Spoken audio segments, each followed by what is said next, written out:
And last, the beauty and the broken.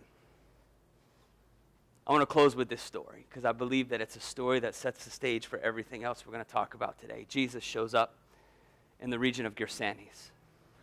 It's really the only time in the Gospels we see Jesus in Gersanes. It's not a place that he came to often.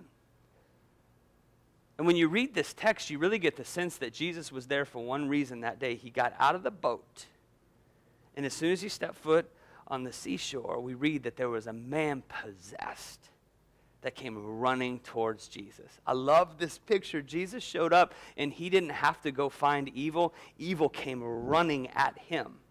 Imagine how freaked out the disciples must have been to see this guy that the Bible tells us was cutting himself, was bleeding, was stark naked, was mad and out of his mind. I've done enough ministry in the inner cities to tell you this. There is something unnerving and terrifying about being around somebody who's out of their mind. I can control most situations, at least I think I can, but when you're around somebody who's crazy, it's a little scary, man. The man lay down on his face at the feet of Jesus.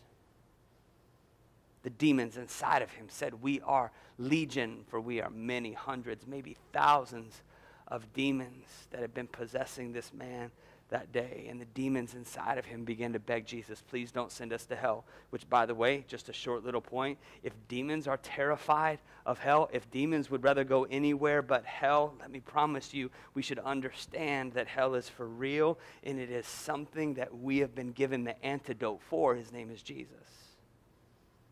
And Jesus spoke a word. Come out. He drove the demons into a herd of pigs. And a man who the chains of his community couldn't fix.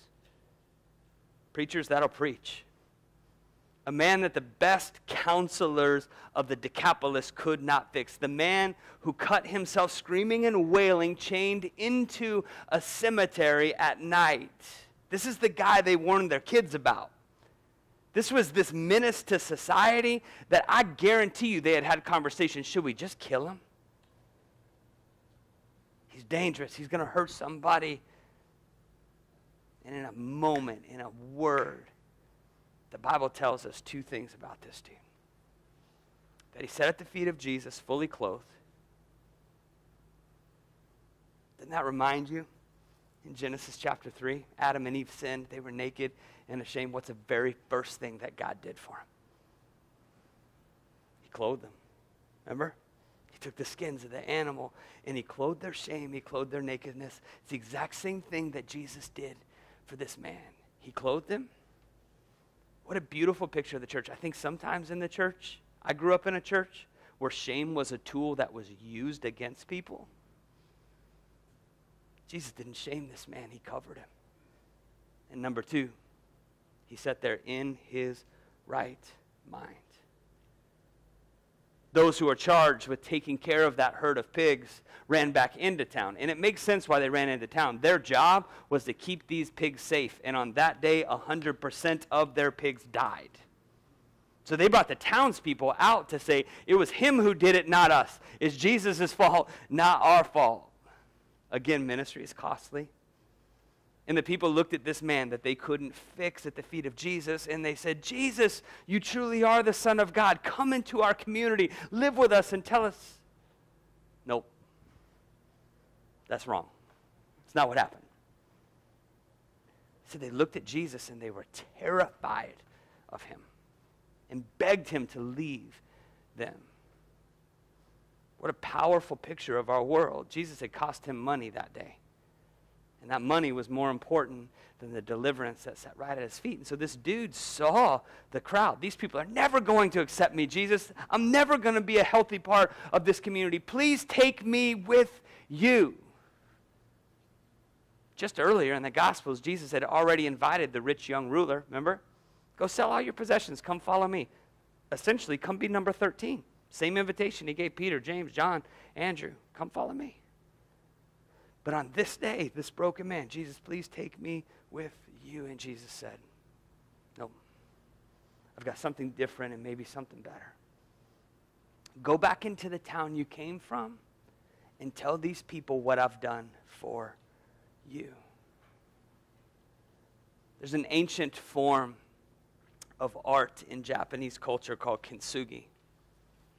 Families for generations, hundreds of years, will pass down tea sets and pots from one generation to the next. And if you live in a home like me, you know when you have breakable things and kids, things break, right? In our world, a Walmart culture, when things break in my house, I sweep it up, throw it away, and go spend 98 cents. I don't know why everything ends with an 8 at Walmart. It just does. And I replace it. But in the Japanese culture, they take those pieces and they actually put them back together, filling the cracks with precious gold and platinum, not to cover the brokenness as if it never happened, but to allow the brokenness to tell a story of beauty. And I want you to picture those Japanese families sitting around and pointing to a vein of gold, saying, man, that was the time that grandma was serving us tea and she tripped and she broke it and she said a word that we had never heard her say before, and they were able to laugh and cry and remember the story of grandma. And what an incredible picture of what God does with our brokenness.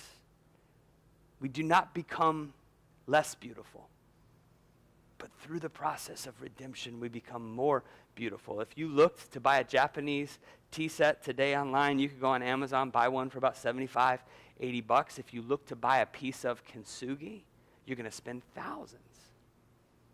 Because the brokenness tells a story that makes it so much more valuable than it could have ever been. I tell people at our church all the time, the more broken you are, the more gold you get. Isn't that awesome? If you're just a little bit broken, you just get a little bit of gold. If you're a lot broken, man, God's going to fill your life with gold. And can't you imagine this picture? A missionary, scarred from the legion of demons that once possessed his body, preaching the gospel of Jesus before the church even existed. This was the first missionary of the church. People give that to Paul. I think it was this guy. Through 10 cities, the Decapolis, he shows up, and time after time, he begins to talk about Jesus. And can't you picture, I'm just assuming here, that there are moments in time that that dude rolled up his sleeve to show the scars that had been healed, saying, I was that man. And now these scars are not my shame or my scorn, but they are a picture of the hope of the gospel of Jesus. That's what an embedded church looks like. So when we talk about building buildings that drive community flow through your lobby, the hope is this: not just that you would be a growing church, but that you would draw the most hopeless in, because I promise you, those broken people will be better missionaries than you and I could ever be in our life. They will advance the gospel further than us. Let me stop with this, Isaiah 61. Jesus read it. The coronation of his ministry, the Spirit of the sovereign Lord is upon me, because he has anointed me to preach good news to the poor, to the hurting, to the sick, to the broken, to the imprisoned and the afflicted. And then we read on in Isaiah 61, and this way, and they will rebuild the ancient ruins that have been long devastated. Who's they? The hurting, the broken, the desperate, the imprisoned, and they will bring the blessing of God into Zion like we haven't seen in generations. That is the hope of the church. And it is not complicated. It's not easy. But it is simple, simple, simple. And so today, man, we hope that we have set a foundation that allows you to dream gospel dreams through buildings, through plots of land, through connection fees, which I don't know if anybody, Brian, I don't know about you, has ever seen the gospel through connection fees, right? Through sustainable businesses and solutions. Understand that all of these are simply tools. That's all they are. To be a people who live bravely and courageously in the direction of Jesus.